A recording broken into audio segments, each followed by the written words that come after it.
Society India held its 7th edition of the Wealth Management Conference in Mumbai recently. The event discussed at length the landscape of wealth management, right investment strategy, risk of macroeconomic accidents, wealth management and family office with industry experts. Money9 was at the event and brings you exclusive insights from the industry experts. Money9's Himali Patel speaks to Karan Bhagat, founder, MD and CEO of IIFL Wealth and Asset Management. Let's take a look. Hi, this is Himali from Money9. Today with us we have Karan Bhagat, who is founder and CEO of IIFL Wealth and Asset Management. Welcome, sir. Hi Himali. Right. So speaking about wealth management, my first question is, what is your thought on 7th India Wealth Management Conference today?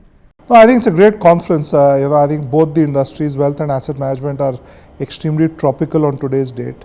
Very exponentially fast-growing industries. I think CFA as a practice and both as an exam, course and study has contributed vastly to the entire ecosystem, both from a portfolio management side and from a relationship side. And it's great to see the alumni spend a lot of their time on ensuring that being a continuing CFA member adds value. Right. Great, sir. So moving on to next question. So according to you, how the wealth management industry in India has evolved with the changing customer needs so far? Well, I think as an industry, we've grown with every passing phase. I think if I was to break up the industry over the last 25 years, I think 2001 to 2007, it was largely a product-based industry where the focus was largely on distribution, and distribution of products. I think fixed deposit and mutual funds between 2001 to 2006. Right. You saw portfolio management products come in 2005-06, but it was largely more a push kind of approach. Post the global financial crisis in 2009, I think 2009 to 13-14, really, clients became the center stage of wealth management as opposed to the products. And therefore it was more an advisory kind of proposition. Suddenly we heard words like open architecture, which we were the practitioners for. We set up the first investment policy statement, which is effectively like setting the floors and ceilings for the client, building a strategy document way back in 2013-14. So wealth management between 9 to 14 was really about setting the guardrails of doing everything right and not doing things which we have learned from the past are wrong. 2013-14 also saw the regulator take some really good steps. Removing the upfront commission on mutual funds and reducing it to 1% was done in 2013-14, and consequently in 18-19 it was removed and made it full trail. The same thing was done in portfolio management at a subsequent point in 2021. We also saw the advent of RIA guidelines in 2018-19. All of these have been kind of very proactive by the regulator to ensure that the industry kind of grows in a healthy way. And most importantly, we also saw in 2016 a liberalization in the launch of the alternative investment fund, which in the last 5 to 6 years has also seen tremendous growth. And it's only towards the sophisticated investors and very tightly regulated. So in some senses, it's gives scope for a little bit of innovation. But at the same point of time, it keeps the mandate of investments fairly tight. Right, sir.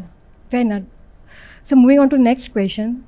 So what are your current challenges that wealth management and asset management companies are still facing as per you, and how do you address them? So I think challenges are multifold like in any business. But I think before I get into challenges, I think 9 out of 10 challenges can be crossed because the size of the industry is growing. Obviously, if the size of the industry itself is not growing, it's really difficult to cause any challenge structurally. Having said that, obviously in a fast-growing industry, you obviously see more and more competition come in, and therefore challenge for resources is always there, and that's a competing pool of people. So you have to work hard on retaining resources. The second challenge, obviously, is on ensuring that you have to build the best platform for the client. So you have to continuously invest, both on the product side of the business, on the technology side of the business, on a continuous basis. So in that sense, you have to stay current all the time. And thirdly, I may not call it a challenge, but you need to be an innovative team. So the ability to innovate, think afresh, is always going to be very, very important. And fourth, I think you need to also change. I'm not saying they're right or wrong, but it's forward-looking. but you also have to keep up with the client new requirements and also the regulatory requirements as we go forward. Right.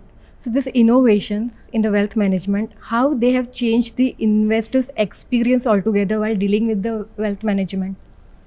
So I think, see, innovation is very, very important to be contrasted with invention. Okay, so innovation is not equal to invention. Invention is path breaking. Okay, so invention is a light bulb, or innovation is, in some senses, representing the same way, same thing in a different way, right? So the innovation can be in anything. Innovation can be in the process. Innovation can be in a small product. Innovation can be in how you do the review. Right. So innovation is small improvements in every part of the life cycle. It's not a invention. So, and innovation has to become a culture. It cannot be something which you can practice. Right. So I think where we've really done well is we've been able to turn innovation into a culture, and that expresses itself in every activity we do, right from servicing a client all the way to products. So I think there's no invention happening, but at the same point, innovation is very, very important. Right, sir. Fair enough, sir. So going forward, what is the future scope of the wealth management industry in India today? No, so I think that as an industry, it's really grown. It's growing by, for the lack of a better word, it has three elements of growth, right? So one is your own stock of wealth, which is there today. Typically ends up growing at 8.5–9% every year. You've got fixed income growing at 6.5–7%. You've got equities growing at 11.5–12%. Even if you combine 50% allocation to fixed income and 50% to debt, Right. fixed income and 50% to equity, your portfolio is growing broadly around about 9–10% a year. You got India's GDP growing at 6.5–7% in nominal terms. In real terms, 6.5–7% in real terms. In nominal terms, it's growing 11–12%. So that's also adding to the stock of wealth. And third, obviously, the richer are becoming slightly more richer, right? So effectively, if you put all three together, you got the stock of wealth growing by nearly 25–30%. Right. Now, if you put the growth rate of 20–25% every year, you pretty much got the industry doubling in 3 years and quadrupling in practically 6 years. Right. So I think from a size of the growth perspective, you've got a huge quantum of growth in the next 10 years. Having said that, it's not going to be a straight line growth. There will be pluses, minuses. Some years will be more challenging than the others. I completely agree with you, sir. So my last question, so as you mentioned that people are getting richer. So what is the role of portfolio management services today in India? Because mostly they cater to HNIs. No, so I think portfolio management services can be expressed in multiple forms. I think the way the regulator has kind of imagined portfolio management services, it's a more customized one-on-one offering to clients based on a specific strategy. Contrasted to, let's say, mutual funds, which is a collective scheme for many people with a very tightly regulated strategy. Alternative investment funds are also collective with a slightly more flexible strategy. Portfolio management schemes are designed to cater to more individual strategies.